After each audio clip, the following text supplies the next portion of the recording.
that's arena rock at its finest. It should have been a single. It should have been a massive hit. This is going to be the same old boring video we saw before. You got the looks, you got the locks, you've got the voice. You could be a pop star, you could be a rock star. What do you want to be? The song, Keep the Faith, the first single, I thought was horrible. Oh, come on. Oh, shut the fuck up. You love fucking Clint Eastwood. You don't love fucking Clint Eastwood. Yeah. You know, careful how you work. Nobody fucks Clint Eastwood, okay? This episode brought to you by Reading Rainbow, folks. I got a major in English and a minor in possession. This one's for you, Guru, because you're about loving pussy. Hey, that's my one and only ballad on here, pussy boy. In a world that don't know Romeo and Juliet. And now that we hear Bryan sing, we know why he plays the bass. That's fine. Bands gotta grow, but I don't have to grow with them. I like staying immature, just like I was in 1986. Hey, the first threesome on the Hair Metal Guru channel. I want you. I die for you. Lay your hands on me. I think social disease sucks. Somebody give me a my doll, you know? In the comments, tell us how much you hate Bryan. Oh, I love you. You're born to be my baby. I've seen a million faces and I've rocked them all. Look, I came here to do two things: chew bubblegum and talk hair metal. And it looks like I'm almost out of bubblegum. Welcome to the Hair Metal Guru. My name is Anthony. They call me the Guru. And today, it's a threesome. Hey, the first threesome on the Hair Metal Guru channel. We got Bryan from the Hair Band Basement, and we got Jeremy, my great buddy from North Dakota, because it's Bon Jovi time. I did recently do a Bon Jovi video, 10 things I think about the band. Well, now we have to count down our 10 favorite Bon Jovi songs. And with that, Bryan from the Hair Band Basement, welcome back to the show. Thanks for having me on. Let me go through my shit. You can find me on X, formerly known as Twitter, at HB Basement. For some reason, I'm hemorrhaging followers. I don't know why. I lost about 150 in the last week. I think it's bots. I think it's all bots. It's all bots. Yep. And you can catch my show on Stationhead. Download the app every Friday night.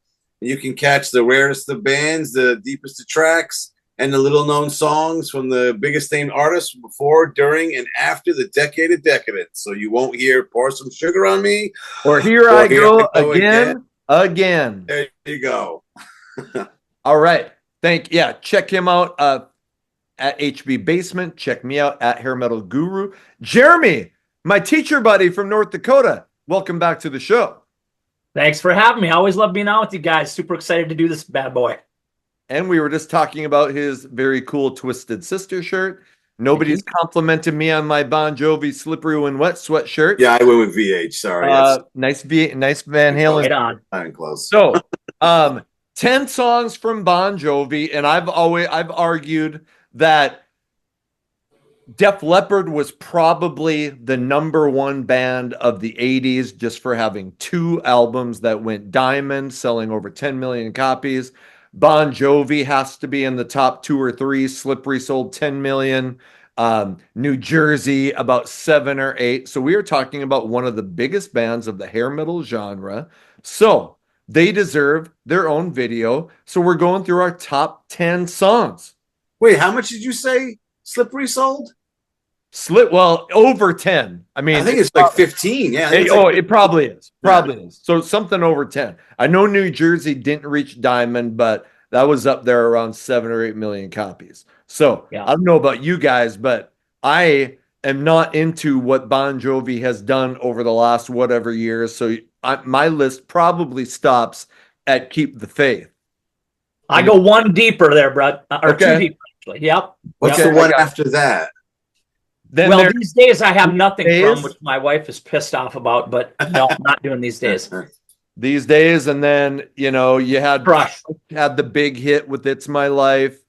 And there was another album called Bounce that kind of had some rocky stuff. But after Bounce, I think I was lost after that. You started having the country shit and the Bruce Springsteen fucking worship. And, hey, that's fine. Bands got to grow, but I don't have to grow with them. I like staying immature, just like I was in 1986. So with that, let's get into it. And I think we'll start with Jeremy. Jeremy, what is your number 10 song from Bon Jovi?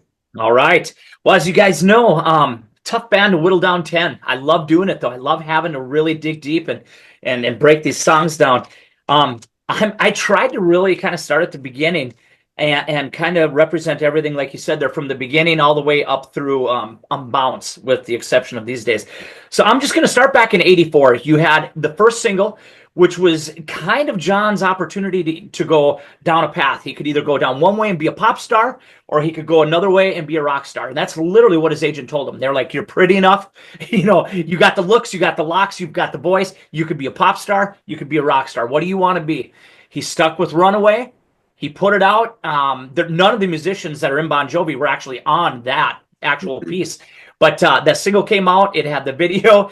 We all know the video, but a great tune. And then I think it really set the band up for some success. You had the keyboards. You knew what was coming with many of their keyboard kind of influence songs. You knew what was coming down the pike, and it rocked. It had a good guitar tone, and it set the band up for a nice start to their career. So I got Runaway at 80 or from '84 as my first one, and Hugh McDonald actually plays bass on that, who actually came into the fray 30 years later to be the replacement. He had been, doing all that stuff anyway. But anyway, you got Tommy and Gina in their apartment. That kind of makes its way into that song a little bit. So it sets up the band for all future references. So that's my number 10 is Runaway. We actually played that one in my band as well. So I think people kind of, or maybe people don't know the story that you're right. It's not like Richie and Tico and all those guys recorded. It was John Bon Jovi had a record deal, and he had recorded those songs.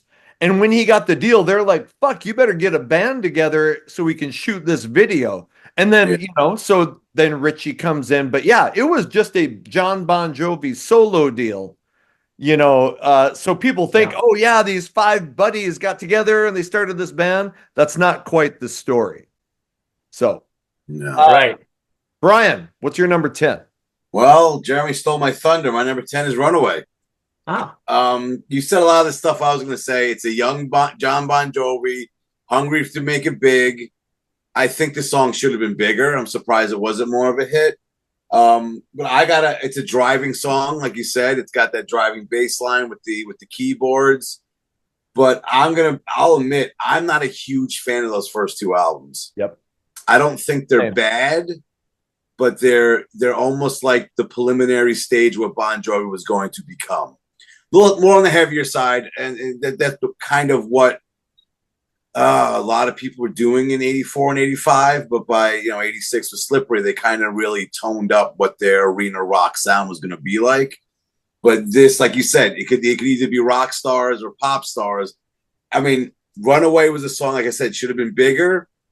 It easily could have been in this, that album easily could be in the same bin with like a Crocus or a what's the other one? Those mid '80s kind of bands, maybe like even a Quiet Riot, or ones that didn't really get that big album, but everyone knows about, like a Helix or something like that. Yeah.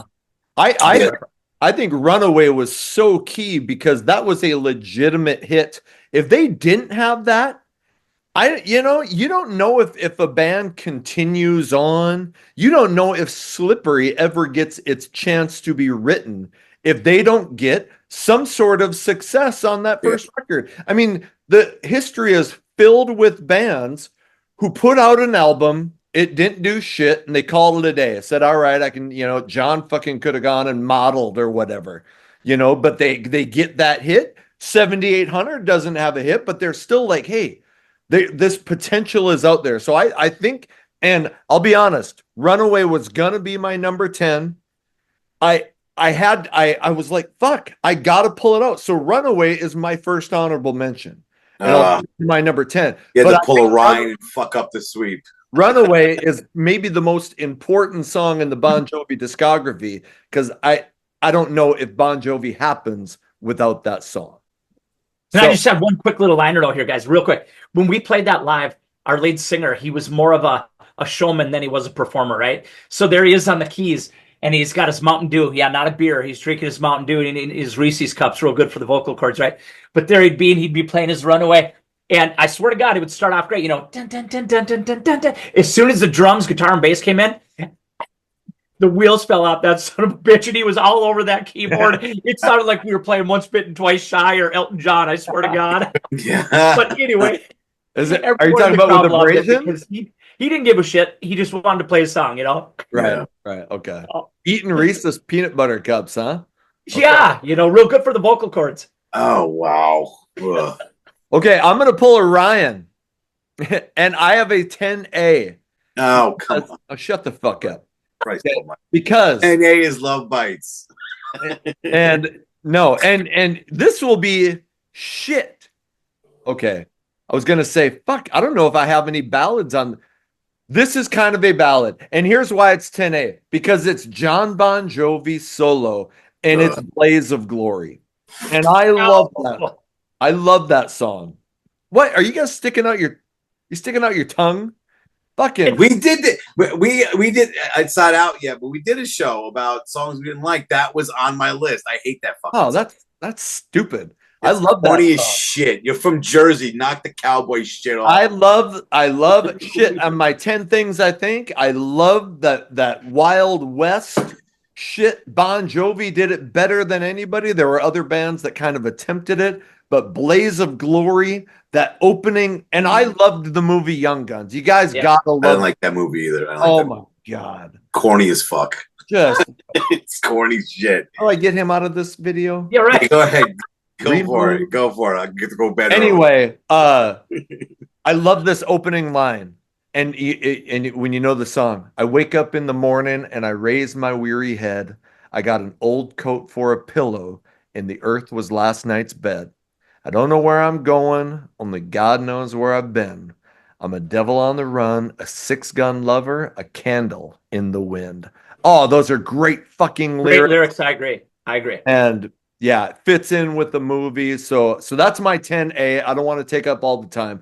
Here's where I was gonna have Runaway, but I was like, damn it. I want to be honest with my thinking. If I would have put Runaway in, it just would have been like, okay, it's historical, it's important, but it's not my 10th favorite. Oh God, get to your number 10 already. Jesus, taking up all the time here. Fuck up. All right. Okay, everybody don't listen in the comments. Tell us how much you hate Brian. Okay, it's okay. Nobody cares. All right. My number 10 is Wild is the Wind from New Jersey. And again, the music reminds me of that old West flavor. You know, the lyrics aren't necessarily. Bon Jovi does have other songs that get into that old West.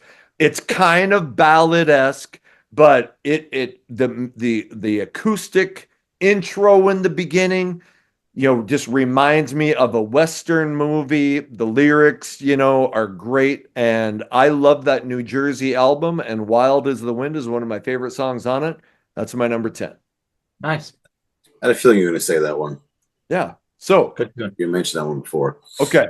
All right. So that's our number 10s. Let's go, Brian. We'll start with you with the number 9s. My number 9 from Slippery When Wet, the closing song, Wild in the Streets. It's got that, you know, first of all, it's a classic hair band album. Let's not even deny that. Shit. But it's also got that poppy anthem, you know, sound to it, and classic Bon Jovi sound. And I think it's a great way to round out such a unbelievable album. So that's my number 9. Yeah. We were just talking about the keyboards. I think a lot of bands got shit for using too much keyboards, but Bon Jovi just used keyboards. It was like, I mean, that's a huge part of their sound. And I combined the hard rock with the keyboards in such a way that it was never a detriment. Yeah. And on Wild in the Streets, the keyboards are phenomenal. I love that song. But I think sorry, but I think it depended on the song. Yeah, because like Runaway, it's a predominant part of the song. Other songs, it's like this song would have been just as good without it. Like it's like kind of just there kind of thing. Maybe filling in some of the dead space. Yeah, I always thought it depended on the song. Yeah, that's just me though. All right, I love that. Well, I love that whole fucking album. So, okay, my number 9 is, and I'm torn because number 1, this is like one of the stupidest song titles ever, but it's Born to Be My Baby off the New Jersey album. I think musically that thing is catchy as shit. I feel like that is New Jersey's Living on a Prayer. Like that was their attempt. You had that gang vocals, that chorus is just sweet and sticky as shit. And you know, it was a huge hit single, up tempo. You know, it's got the keyboards, got everything. So I was surprised, but I'm like, damn it, I was listening to all these albums. I'm like, no, that's a catchy as shit song. So Born to Be My Baby is my number 9. All right, so that takes me to my number 9. Yep, we're on to you, Jeremy. My number 9, and let me clarify, when I give the thumbs down on Your Wanted Dead or Alive, it's not because I don't like the song, bud. It was because it's a John Bon Jovi song, so I didn't even look into those. That was where my Blaze of Glory. Yeah, or Blades of Glory. That's what I meant, not Wanted Dead. Yeah. Yep. So anyway, That but it's thumbs show you down can 'cause do the whatever you song want, sucked. man. Yep. No, it's a good song. I just didn't look at that album because it's a solo. I mean, the only reason show. I thought it was such a massive hit, It and was. Bon Jovi actually still plays it live in Bon Jovi concerts. Yeah. So I just wanted to clarify my thumbs down wasn't because the songs actually dig that song quite a bit. But anyway, I digress. Okay, my number 9. I'm going to keep it short and sweet. I actually heard this frickin' tune on the radio, like regular radio, not Sirius Satellite, not XM, not Spotify, and I've never heard it on the radio in my life. It was 2 days after we talked about doing this episode, Guru. I'm driving to my school, and I'm listening to regular 101, and I hear this song, and it starts, In and Out of Love, and I'm like, are you kidding me right now? In and Out of Love from 1985 comes on the radio, and I'm cranking it, man. I'm distorting those factory Sony speakers, and I'm rocking out, and there it is. That's my number 9, In and Out of Love. Probably the only song I actually love off that album. I agree with you, Brian. I thought the album, just like the first one, you know, they were trying to find themselves. They were really trying to figure out some stuff, but they had all the boys in the band represented, so there they all are. At least you got a good picture of them on the back. It was the first song that I ever heard by Bon Jovi that wasn't on Slippery. So that kind of had a sentimental value. But there was 101.5 just the other day, number 9, In and Out of Love. Yeah, that's probably the biggest song off that album, too. I think so. Yeah. I have my honorables. I cut that for something else. I think I cut it for Runaway. That's what it was. Yeah. It seems weird to believe that Bon Jovi was okay to say they were a metal band back in, you know, like later on that became like, what? Bon Jovi's not metal, but you know, and that's one of their harder songs, In and Out, you know, shit. So yeah, my how times have changed. Yeah, no doubt.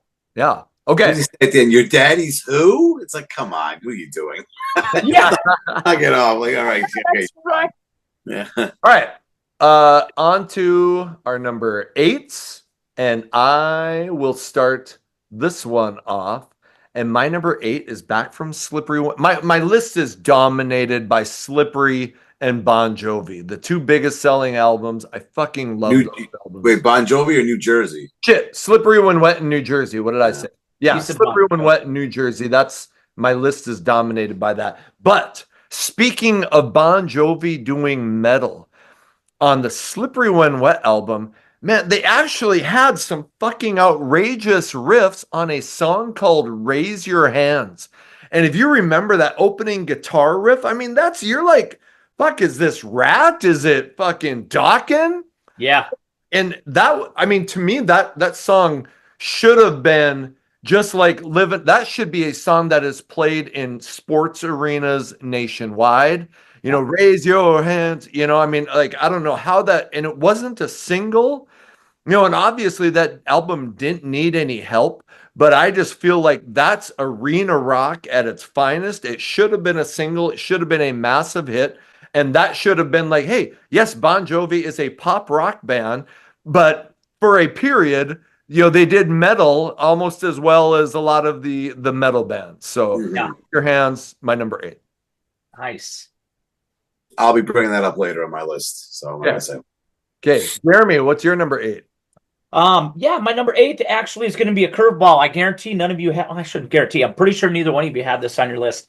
It's, in my opinion, the heaviest Bon Jovi song ever done. Speaking of heavy tunes, I think I know what it is. Yeah, you do, because I did an episode with you in which I mentioned this song. Okay. And it's so heavy that it doesn't even sound like a Bon Jovi song. It's at times, and especially for when it came out in '92 and the album that it was off of, which was pretty weak as far as the direction they were headed. But this song is heavy as shit, and I love it so much. And it's Fear off of Keep the Faith. That was not. I thought you were going to say If I Was Your Mother. I did have that on there, but I took it off because of Fear. Okay. I think Fear is even heavier. Okay. I think it's I love the chorus. I love the bass line. I love the way it builds. Everything about that song is straight up rock and roll for me. And it was nice to hear on Keep the Faith. Yeah, I'm struggling because I did listen to that. I listened to everything over the last couple of days, but and I think that's Keep the Faith is where Bon Jovi started to kind of lose me. Yeah. You know, there's some good shit, but after Loving, Slippery, and New Jersey, Keep the Faith is where Bon Jovi became like, okay, another band where, hey, there's probably going to be some good songs. So I don't even hear that in my head right now, but I can probably check it out. But okay. Fear. I will talk about that one later. I'll just say that.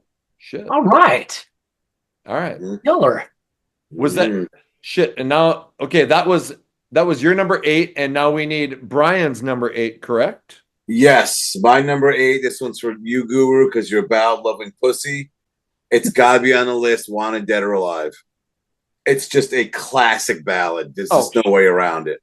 I mean, it starts off with the Western kind of sounding thing, but the whole thing of being on the road isn't as easy as people think it is. It's not as glamorous as people think it is. I think it's a great topic that's completely different than what other ballads are doing at the time, or eventually would do in the late 80s.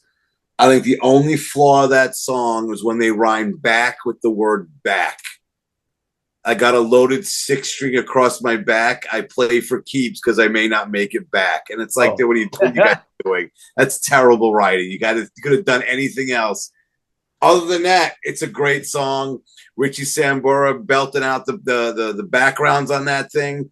Yeah. I mean, that comes on the radio. People in the car are singing to it. Oh, shit. Yeah.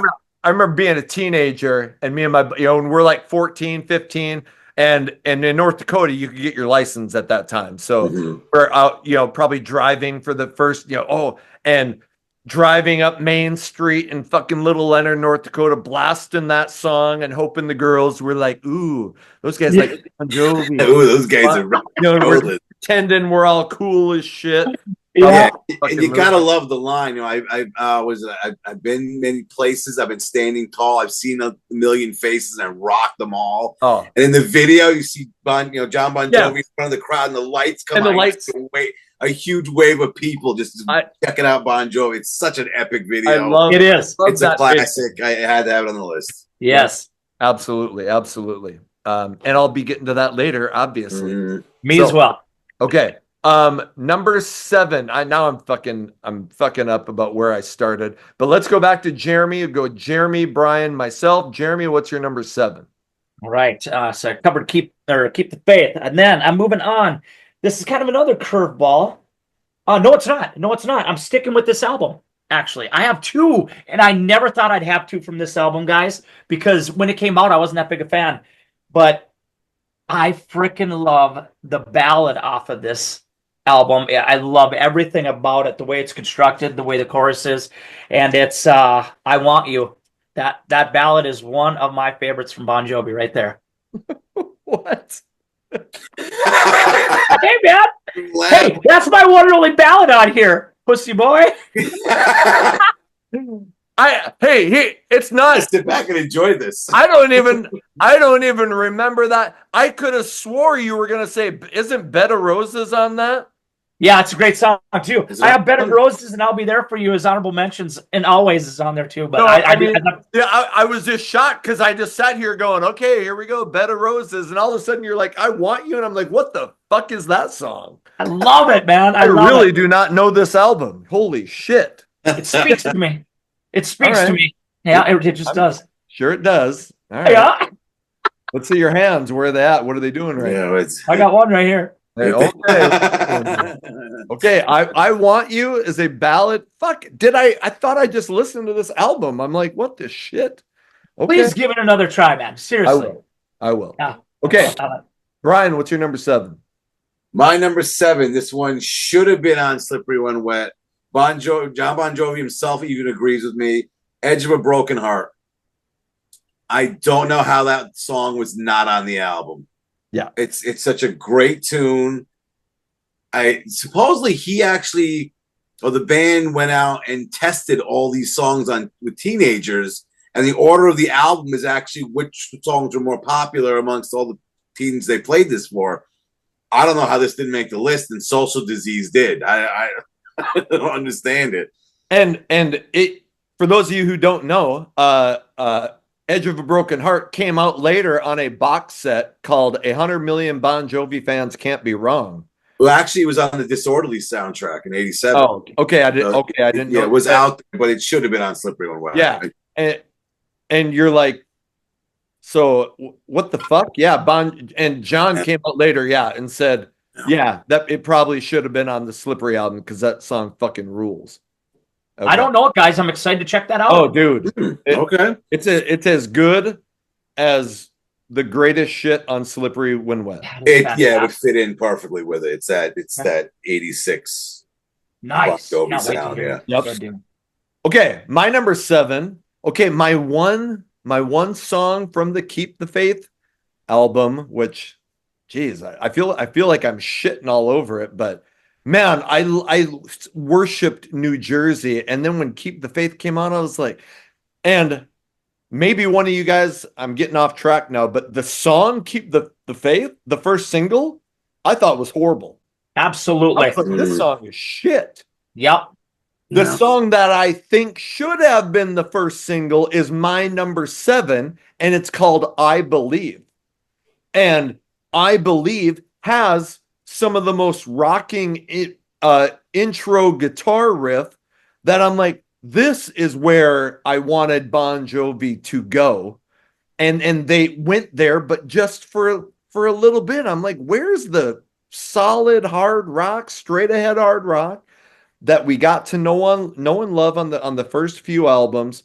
So I Believe, awesome, uplifting. I always liked Bon Jovi's positivity in their lyrics, like, hey, you can overcome, you can do this. The opening line, he goes, all I know is what I've been sold. You can read my life like a fortune told. I've seen the dream, there's no land of Oz, but I got my brain and I got a heart. And courage built, I won't let go. All we need right now is soul. Great lyrics. And I don't know, there are times I listen to Bon Jovi lyrics, especially on some of the ballads, and I'm like, okay, here we fucking go. But there are also times where I'm like, okay, you got something here. And I Believe from Keep the Faith is my number 7. This episode brought to you by Reading Rainbow, folks. Reading Rainbow. That's right. I got the whole damn song. I got a major in English and a minor in possession. Okay. And you know what they say about guys who have English degrees? Girls just love us for our big dictionaries. That's right. Oh. Okay. Shit. Jeremy, or who started that one? Jeremy? What number are we on? Number 7? Did everyone do their number 7s? Yeah. Okay. So now Brian, it's going to go Brian, me, Jeremy. What's your number 6? My number 6, I Die For You, Slippery When Wet. I love the part when they go, in a world that don't know Romeo and Juliet, with Tico playing the drums. It's just the way he's hitting the cymbals along with the lyrics. I think that part alone is just worth the price of admission. And now that we hear Brian sing, we know why he plays the bass. Yes, that's right. Yes, I do. But yeah, I always like that one. Deep track from Slippery When Wet. That is my number 6. Nice. That is another song that I really like, but the title, I Die For You, it kind of reminds me of Born to Be My Baby. I'm like, okay. But a lot of their songs are like that. Yeah, totally. Yeah, a lot of them are like that. Yeah. Totally. Okay. My number 6 is Brian's number 7. It's Edge of a Broken Heart. What? I've just talked. I talked about it in my 10 things I think, and a travesty, because I think Social Disease sucks. But fuck, keep Social Disease fine. You put Edge of a Broken Heart, and I think that's I think that album had 4 or 5 singles. Well, that's your 6th single. I think it would have been a massive hit. One of my favorite songs of all time from that band. But never came out on a regular album. So Edge of a Broken Heart.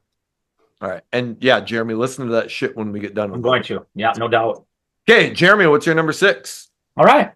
This is my only one past Keep the Faith. And the reason I chose it is because 2000 was kind of a dark time in music. Music was getting dark. You were really having a hard time finding positivity. You were having a hard time finding that positive light in rock and roll. A lot of our heroes had gone to the wayside. However, Euphoria came out. Def Leppard was kind of making a pushback. And then these guys put this single out, put them back on the map in the biggest way. I think they went on to be the biggest grossing concert that year. And it's, of course, off of this album right here, and it's My Life. You brought back the talk box, you brought back the fun vibes, you brought back Tommy and Gina. It had all the Bon Jovi elements I love and subscribe to as a youngin' rocking out, and it brought it back in a positive way when music needed a little bit of positivity. So that's my 6. But that's one of the worst album covers. Yeah, it's terrible. Jeez. Terrible. It's like a bad version of the Brady Bunch. Or it looks like when you get a frame that you put a bunch of pictures in, those pictures that comes with. You know? Yeah, it does. Match at all and mean nothing. Yeah, totally rando. Yep. Yeah. But that absolutely shocking that or whenever that song came out, that song was it was massive, huge, and there were no rock bands from the 80s that most of them were dying, and all of a sudden here's Bon Jovi. Again, with one of the most popular songs in the world. It was amazing. Yeah. It was. Yeah. So, okay. I'm fucking lost. So I did my number 6. Jeremy's number 6. Brian, what's your number 6? I said my number 6. I die for you. Okay. So everybody did their number 6. All right. We're on to our number 5. Well, I should just keep the same fucking, and let's do that. Yeah, why is that such a who gives a shit? Yeah. So, Brian, I'm going to have you start, and it's just going to go Brian. I got to go first now. Okay. Fucking with you. All right. Number 5. My number 5 from New Jersey, Born to Be My Baby. Oh, there we go. I just love, though, 2, 3, 4, and it kicks right into it. Yeah. It's just like, all right, nice. And then it's got a killer bass line. It's like you said, it's like Living on a Prayer, but for New Jersey. It's got the same... You got the same kind of arrangement of the song. It's almost the same lyrical story. It's like, oh, our life is tough, but you know what? We're still together kind of shit. But the only issue I have with this, I hated the video. The video was them in the studio, and they would cut out all right, now the drum's just playing. And now you have the guys just singing background. Now it's just the bass line with nothing on. And it was like, this is stupid. It wasn't the regular song. It was them. It was like showing kind of how they put it together. And you're like, where's the fucking song? I don't think it is. It just seemed, it seemed like, oh, this is how he put a song together. It's like, no, it's not. This is how you're making it look like you put this song together. Right. There is no way all 5 of you were in a studio around one microphone going, nah, together. No, you weren't doing that. It wasn't like that. But again, that's how they wanted to be perceived. Yeah. Oh, yeah. It's, hey, we're all 5 equal, and which was not the case, and shit. So, yeah. But yeah, that's, I don't even think, who was it, Such, who played bass on that? He wasn't an actual member of the band. He was a hired gun. I think so. I think that's cut him a check. That was it. You're not part. You're just the guy we got playing bass for us right now. Yep. I killer bassist, R.I.P. But he wasn't really considered an official member of the band. Right. Okay. Yep. I'm with you. Okay. My number 5, and maybe shocking that it's this slow. It's probably this slow because I can't go anywhere without hearing this song, but it's Living on a Prayer. And I know, shit, I coach basketball. You still hear that song all the time. I said this in my 10 Things I Think episode. I'm like, sometimes on the first day of school, a bunch of kids I didn't know, I just randomly go, whoa, we're halfway there. And fucking without fail, a bunch of teenagers go, whoa, living. I mean, everybody knows it. So I coach little kids. I often play this song before practice. And I think VH1 did a video once where they counted down the greatest songs of the 80s. And this was the greatest song of the 80s in their opinion. It's my number 5, but you can't deny Living on a Prayer. Right on. So, okay, Jeremy, what's your number 5? All right, number 5, I'm finally getting into the New Jersey album for these next couple. And little quick admission before I say what it is. I didn't actually care for this album, until, no, not all of it. I thought there was a lot of filler on this until we started talking about doing Bon Jovi stuff. When I went back and revisited this, I'm like, what the hell was I listening to? I don't know if I was just so far removed from Slippery When Wet and everything else. I was kind of into the sleaze rock at that time, the LA Guns, the Faster Pussycats. Maybe that just wasn't fitting my vibe in 1988. But man, guys, did I sell that album short? It's fantastic, and I kicked myself for years. But anyway, great album. Anyway, my number 5 is Lay Your Hands on Me. The way that builds with that drum in the video, and they drop the curtain, and there they all are in their jersey coats, and they're rocking out, and the stage bombs go off. We need more stage bombs, guys. We need more curtain drops in our world. We would. It'd be a better world if we dropped the curtain more often and blew up more shit. It just would. So, Lay Your Hands on Me. It's an anthem, and it doesn't need any more explanation than that. I just love the hell out of it. I'm actually shocked that it's not in my top 10. It's definitely an honorable mention, and I think that opener, what a great opener for that album. And on Slippery, another song that didn't make my list, Let It Rock, another great opener. I know. I mean, just thinking about it, I'm like, shit, but I look at Bon Jovi had a lot of fucking good songs. It was hard to put this shit together. Yeah. So, okay, great. Number 4, Brian, we're just going to keep going. You, me, Jeremy. All right. So speaking of Lay Your Hands on Me, that's my number 4. It is a great tune. It's very churchy in the beginning because, John Jovi actually was a big church goer when he was younger. And, the build up and then John just saying, lay your hands on with the organ in the background and then just going, do it. And it kicks in. Yeah, like you said, the curtain comes down, mortars go off, and you got yourself a kick-ass song. But the one thing on this song, when John Bon Jovi says, I've been to school, and he kind of gives like a little squeak. If you listen to it, you can hear it. That's his voice going. No. It sounds cool on the album, but your voice doesn't do that intentionally. It's like that's his throat going, fuck, I can't keep doing this. I can't keep doing it. So yeah, that's him. His voice actually like starting to show signs of wear and tear on the album. What the heck? Yeah, because it sounds cool. It's like he gives like this high pitched, like squeaky, raspy thing, and it's like, no, that's the vocal cords going. No, stop! Please stop, John. Well, I know the exact part you're talking about. Yeah. Yep. When I've been to school and baby, I've been the teacher. Yeah. When you know what happened with him later and all the vocal problems, trying to sing "Living on a Prayer" and all that. Oh man, what a nightmare! Fuck, you can't help it. Eventually something's got to give. Yeah. So, okay. My number 4, and I feel like these two songs. I just had "Living on a Prayer." I feel like that and "You Give Love a Bad Name." It's like they're 6 in one hand, half a dozen in the other. Like they're just combined. The first Bon Jovi song to go to number 1. I'm assuming "Living on a Prayer" went to number 1. I know "You Give Love a Bad Name" did.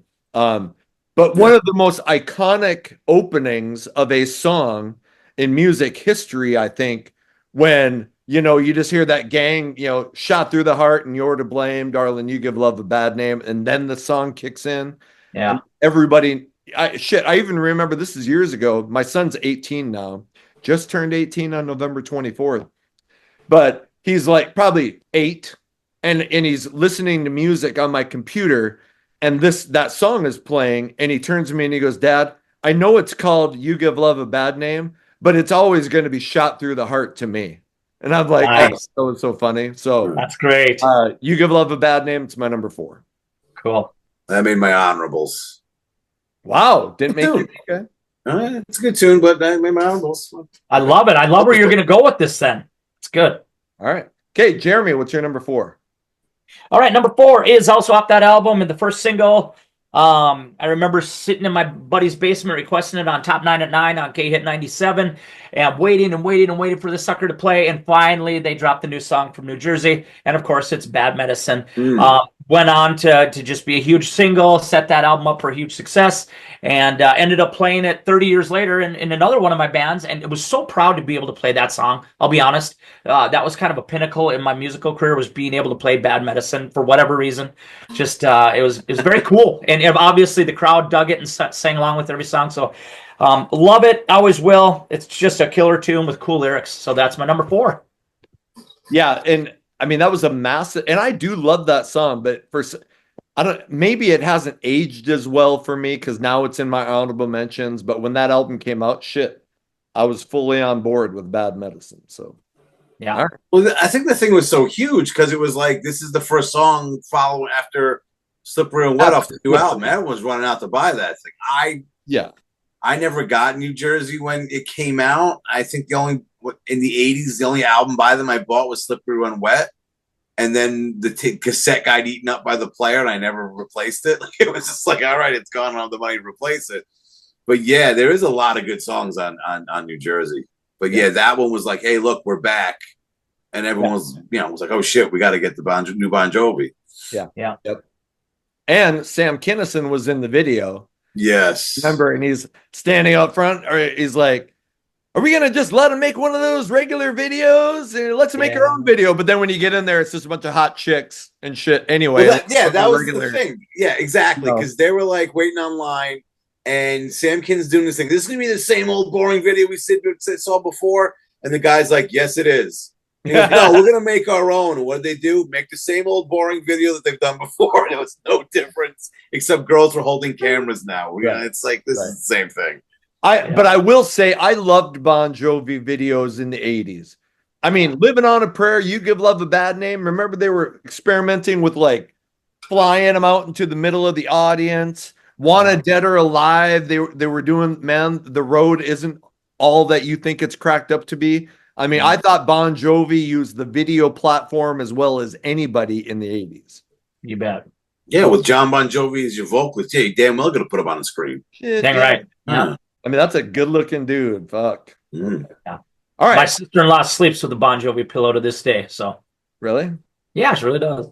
Really? Brian, what do you sleep with? My wife. What does she sleep with? Okay, anyway, just kidding. All right. We're on to our number 3s. Brian, get us started. My number 3, you said before, Jeremy, Fear from Keep the Faith. I mean, you said everything about it. The bass line is killer. It's got a darker tone to it. It is a good old-fashioned rock song. I think that's the only one I got from this album. Yeah, it's one of my favorite Bon Jovi songs. That's awesome. That's awesome. I did not expect anyone. How the fuck do I not know that song? Like, yeah. And like, if I was your mother, I mean, that riff was so heavy, but I'm just like, is that really Bon Jovi? Anyway, whatever. But Fear has that same kind of, it's almost the same setup like Living on a Prayer and Born to Be My Baby. It's got that, the bass is it's got a cool bass line that kind of dominates the song, and the rest of the band's going along with that. Yeah. And it's just, I don't know, it's probably one of my favorite Bon Jovi songs easily. Yeah, me too, man. It's definitely up there. Yeah. Okay. Freaking love it. I put it on the heaviest album one when we did it. Our heaviest tracks. All right. My number 3. And going back to the Bon Jovi does that Western fucking weary cowboy shit. If you remember on the New Jersey album, okay, there's actually a song called Ride Cowboy Ride where it's the old school recording. It's all scratchy. And it sounds like, okay, shit, when they were recording music in the late 1800s, early 1900s, and it's just Richie and John, and they're like, ride, cowboy, ride. And it's really cool. And then it goes right into a song called Stick to Your Guns, which again has that old West motif and awesome lyrics and just, that the weary cowboy and going out and fucking fighting for what you believe in. I don't know. I loved that shit. and I thought more bands, you know, because westerns were getting to be really big again in the 80s. You had the Young Guns, Tombstone came out in the early 90s. You had a bunch of Clint Eastwood westerns. I thought more bands should have, you know, could have written songs to that effect. Bon Jovi was amazing at it. Stick to your guns, but you got to have the Ride Cowboy Ride intro with it. That's my number 3. I don't know, a guy from Sayreville, New Jersey. I just can't see him being a cowboy. I just don't see it. You know, He rode a steel horse. That's right. See, now for me it works. I get Yeah. that. You're using your experience and putting it in that cowboy kind of. But I'm on the dusty trail and I sleep on my coat under the stars. Like, no, don't. You're a millionaire rock star. Stop it. Of course. But I mean, let's say you grow up and you love Western movies. You love fucking Clint Eastwood. You don't love fucking Clint Eastwood. Yeah. You know, careful how you work this. Nobody fucks Clint Eastwood, okay? Phrasing. Clint Eastwood fucks other people. Every which way but loose. But you grow up loving those movies. You can't help but have that seep into your songwriting, right? I mean, that's what I think. So you're like, hey, I wonder what it would be like. You know, I watched this Clint Eastwood movie. I'd like to write a song from that perspective. So that's where I think that comes from, right? So it was what the hell is the name of the song? And Blaze of Glory. It even says songs written for and inspired by Young Guns. Of course. So all right, I get that idea. I think the song stinks and the movie was even worse. But like a guy from Jersey, like your house is 3 miles away from a chemical plant. Knock it off. Give me a break. The biggest one of the downsides of New Jersey, you can't make fucking left turns anywhere. The traffic's horrendous. Gas is cheaper though. It's just like stop. You brought up, and I don't know if people know this, so maybe I'll be giving people new information. But you know that Blaze of Glory, yes, was written for and inspired by Young Guns, but actually Emilio Estevez asked John if they could use "Wanted Dead or Alive" for Young Guns too, and they were going to use that guitar intro, but John said, "Hey, we're on a hiatus. How about I write you a song," which turned into an entire album for the Young Guns soundtrack. But that's how originally it was supposed to be "Wanted Dead or Alive." So yeah. Okay. That was my number 3. Jeremy, what's your number 3? All right. My number 3, 2 and 1, no surprise, off of the shirt of your namesake there, Slippery When Wet, which the roads promise to be out here in North Dakota tomorrow, the way it sounds. And it's Wanted Dead or Alive. You guys covered it all, said it all. Enough said. Okay. Perfectly done. Oh, all right. Easy enough. Moving on. Yeah, I just don't have anything to add to that one. Yeah, I got it. Apparently everything we've said has already been brilliant enough. Of course, Well, you guys are bound to get it right. Even a squirrel finds a nut once in a while, gentlemen. Speaking of a nuts, Brian, you're up to your number 2. My number 2, it's got to be on here. The ultimate hair band song, "Living on a Prayer." Yeah. And I will still raise the volume on this thing. Yeah. I will still do it. Yeah. It's, I mean, the way the song's arranged, the bass line is killer, though. What's his face? It wasn't Such. It was Hugh McDonald actually played the bass on that one. Though he's uncredited for it. It's still a killer bass line. And like I said, the key change at the end of the song with that higher pitch, that destroyed John Bon Jovi's voice. You can't keep doing that, touring 300 days out of the year for 2 straight years, and then you get the squeak and Lay Your Hands on Me. That's exactly what happened. Right. But yeah, it's a great tune. It's just a good tune. Yeah. There's only one more I like more than this. That's why it's on at number 1. Okay. But the thing was huge. Yeah, everyone knows this fucking song. Everyone knows the chorus, like you said. Right. Okay. My number 2, and I was torn between how I was gonna number these, but I feel like I've made my decision. My number 2 comes from New Jersey, and it's a song I've talked about numerous times. It's "Blood on Blood," and this could be my number 1.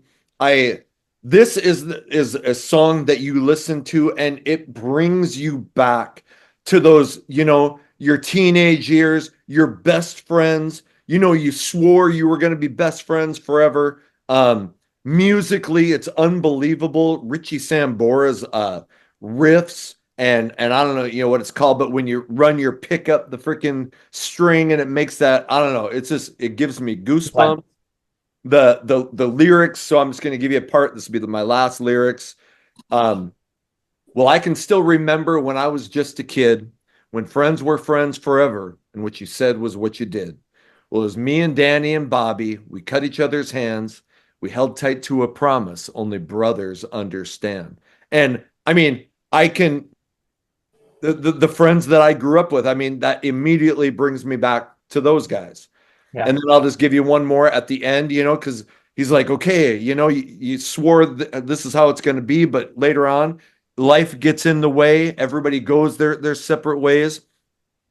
So now Bobby, he's an uptown lawyer, and Danny, he's a medicine man.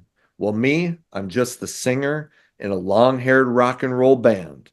Through the years and miles between us, it's been a long and lonely ride. But if I got that call in the dead of the night, I'd be right by your side. Like, I just get goosebumps thinking about that. Because, like my David, one of my best friends, Michael, is still actually pretty close. But David lives in North Carolina. Barely talk to him anymore. But if he called me and said, dude, I need you, I'd be right there, and that's the friendship that song is talking about. And it's upbeat, and it just brings me right back. I love that song. Blood on Blood was never a single. I think it should have been. Two. So, moving on. Jeremy, what's your number two? That was really good, man. I really like what you said there. In the Blood Brothers, I bet all three of us here were Blood Brothers with somebody. I mean, that's just something we all did. So I so relate to that lyric too. Right. So thank you for sharing that. Anyway, my number two is the coin flip songs. And I literally kind of did flip a coin last night. I let my son and my wife help me with, I had it all boiled down to these last two, but either way, I'm going to go with Living on a Prayer is number two. Yep. Living on a Prayer is my number two. So great, so anthemic. Yes, we're worn out of it. Yes, Hair Basement. You guys don't play it. Thank you for that. Don't play it. You don't need to. We don't need to hear it all the time. Yeah. But I still don't get tired of it. I still play it. I still listen to it when it comes on at a game. I'm still singing the dang thing. Except now when he gets in that upper register, I used to just sing it and my blood would get flowing. I'd get pumped. Now I get a fucking headache. It's so high. It's like somebody give me a Midol, Yep. It is. It's so high, and it's like, John, I love that you did it when you did it, but man, it killed you. And you alluded to it in your movie so many times. It killed your voice, dude. Oh, but such a great song, and kids will know it. They'll be, they just always say it'll be sharing cockroaches. It's going to be share cockroaches and Living on a Prayer after it's all said and done. It is just the way it's going to be. Well, I video on X, formerly known as Twitter. It's a guy sitting on a bench at a park, and it's a big, huge field in this city park. Just people spread all over the place, and he starts singing "Living on a Prayer," and he's going, "Whoa, we're half." By the end of the chorus, the whole crowd is singing along with him, and it's like, because everyone knows that fucking song. Yeah. You hear that chorus, you're singing it at some point or another. It's just. It's what's what I'm looking for. It's like it's iconic. It's totally iconic. I mean, I don't think it's hyperbole. Good word. Go look it up. To say that is probably one of the 10 most popular songs of all time. Maybe it's in the top 5. I mean, Bohemian Rhapsody. Maybe something by the Beatles. I don't know, but that's got to be one of the most popular songs of all time, for sure. So I agree. Okay. And shit, that was your number one, right? That was two. Two. It's my one, right? Yeah, go next, right? Yeah. All right. So my number one from Slippery and Wet, you mentioned before, Guru, Raise Your Hands. Starts off with that killer riff. It is just a ballsy song. And saying that from Bon Jovi, say it often with a lot of stuff like "I die for you," "I love you," "You're born to be my baby." But this song is just killer. It's got that it's a song and basically a rock anthem. Yep. And it's just, I always like, I'll raise the flag if you defend her. What a great fucking line. And it's got the whoa, where the crowd can sing along. It's got it all. Yeah, easily my favorite Bon Jovi song. That is my number one. How was that not a single? Yeah, no doubt. And how did it never catch on? Yeah. glad it's not, because it's something like you don't hear it all the time. Yeah. Oh, totally. I mean, Bad Medicine, You Give Love a Bad Name, this, what the fuck, Living on a Prayer, Wanted Dead. We heard those a million times. Right. So I could put on Raise Your Hands and be like, all right, this one I know and not many other people do. I can crank this and I would be like, oh yeah, it's Bon Jovi. No, it's like, no, this is, and like I was saying, it's heavier and way ballsier than a lot of the other stuff they've done. Right. Yeah. Oh, totally. Yeah. Okay.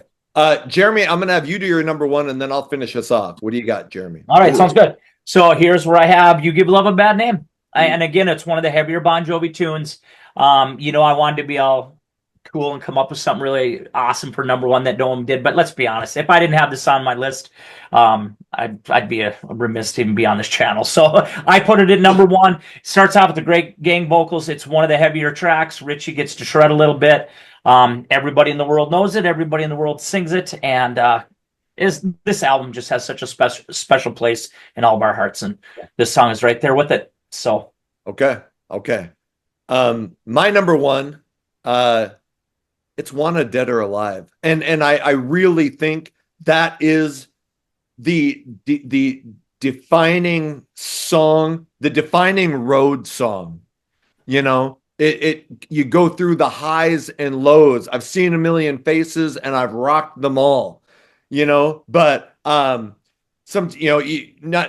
knowing the day by the bottle that you yeah, it's a great line. Oh yes. Man. And I think especially in the video, they cut off the acoustic intro, but in the regular song, you get the longer version. You get that cold, wintry acoustic intro by Richie. I think that's one of the coolest intros of all time. And I think Wanted Dead or Alive it's easily in my top 10 favorite songs of all time. I do not get tired of that song. I love watching the video, again, the highs and like when you talk about when he throws the microphone out there, I've seen a million faces and all of a sudden you see that crowd and holy shit, like that is, so I think it's the defining Bon Jovi song. It's one of my favorite songs of all time and Wanted Dead or Alive, my number one. Fantastic. So with that, got any honorable mentions? Brian, you got any honorable mentions you want to throw? Yeah, I got a couple. In and Out of Love. I think someone had that. It's My Life. I like that one. One Wild Night. Have a Nice Day. I like that one. I don't like that bad of a song. 99 in the Shade. I like that one. You Give Love a Bad Name. And, of course, Let It Rock. Some of you mentioned. Yeah, I'm surprised that one. That was on my list. I think I cut it for something else. Yep. Okay. Mine are Runaway, like I said, almost made the list. A song that was never on an album. It was on that box set of unreleased stuff called The Radio Saved My Life Tonight. Sounds like it could have been on New Jersey or, right in that New Jersey slippery time frame. Phenomenal. Silent Night from 7800 Degrees Fahrenheit. Notice I didn't have anything from the first two albums. Yeah. Kind of Roulette from the debut, I think, is a really good rock song. She Don't Know Me from the debut. Yeah. Wild in the Streets, Living in Sin, Bed of Roses, Lay Your Hands on Me, and Let It Rock are all songs I wanted on my list but couldn't find room. Jeremy, what do you got? Nice, guys. Let It Rock was going to be on my list. I was going to find a way, no matter what it took to get that on, guys. I swear to God, that Phantom of the Opera intro, I had to. That's the first thing that, off that album that I heard. And I wanted that on there more than anything. So that's my number one. Then you got Always is one of my favorite ballads. Bed of Roses, one of my favorite ballads. But he had some good rocket tunes too. Wild in the Streets, Raise Your Hands, you guys. Raise Your Hands is one I should have found a way to put on as well. But then I'm going to also go New Jersey. Born to Be My Baby. I love that tune. I love the video. I know, Brian, you didn't like the studio stuff. I thought it was kind of cool. I know it was fake. I know that's not how they do it, but I still like kind of seeing the breakdown. And then I'll also go with Have a Nice Day. I thought that was a pretty good effort from that album. So those are some honorable mentions on my end. One that I forgot off the Crush album that had It's My Life. There's a song called Just Older. And the lyrics are, about like, hey, growing old, but hey, finding a way to feel comfortable with it. Yeah. I mean, as we get, shit, Bryan and I are in our 50s. Luckily, he's older than I am. Jeremy's still a punk in his 40s, but we're getting to that age where you can relate to, man, hey, it's not easy getting older, but you find a way to so Just Older, great song. So with that, we have gone through our top 10 Bon Jovi songs. We would love it if you went into the comments and gave us your top 10 or top 15 or top 20 songs from Bon Jovi. Bryan, thanks for being back on again, man. Thanks for having me on. I'm gonna go through my shit again. Find me on X, formerly known as Twitter. Always talking music there. Download the Station Head app. You can listen to my show on Fridays. Always playing the deepest of tracks. Tune in. Absolutely. Jeremy, my teaching buddy. And you know what? And both of you guys are teachers, but you're from the Hairband Basement. I think Jeremy, we should call him the professor. He seems very professorial, and so I think that'd be, you've got your thing, I've got my thing, Jeremy the professor. So, professor, thank you for being on again, brother. I'm trying to relate it to drums in some way. Oh shit! Give me some time on this one. Yeah, I'm just looking about it. Let him Professor of Pound. Oh, that could be a different meaning. That could have so many connotations. Professor of Pound. Yeah. Professor of. Yeah, that could go. He probably doesn't pound now like he does when he was younger, but he still pounds the same. Or Professor Stick. I was thinking something with skins, but that could also be connotated completely the wrong way as well. Ripper. The old I don't know. Geronimo maybe is the safer route to go. I don't know what to tell you. Okay. All right. Anyway, Jeremy, thanks for being on the show again, man. Yeah, thank you guys. Appreciate it. This was a lot of fun. Hey, happy holiday season, you guys. You could find me sitting in my basement in front of the TV watching holiday movies for the next 22 days. That's where you can find me. Hey, and I don't trust anybody who doesn't quote National Lampoon's Christmas Vacation less than 10 times over the next 3 weeks. Okay, I was watching a couple of nights ago. Yeah. Yep, we watched it already. Hey, thanks for tuning in and checking this out. Like I said, comment. Would love it if you would like, subscribe. What the hell? Ring the bell if you would like notifications. Special shout out to my members who cost a couple bucks a month, but they get early access to videos. They get first response to comments. Hey, whatever you can do to support the channel, I just appreciate you being here. Until the next video comes out, my name is Anthony. They call me the Guru. Take care.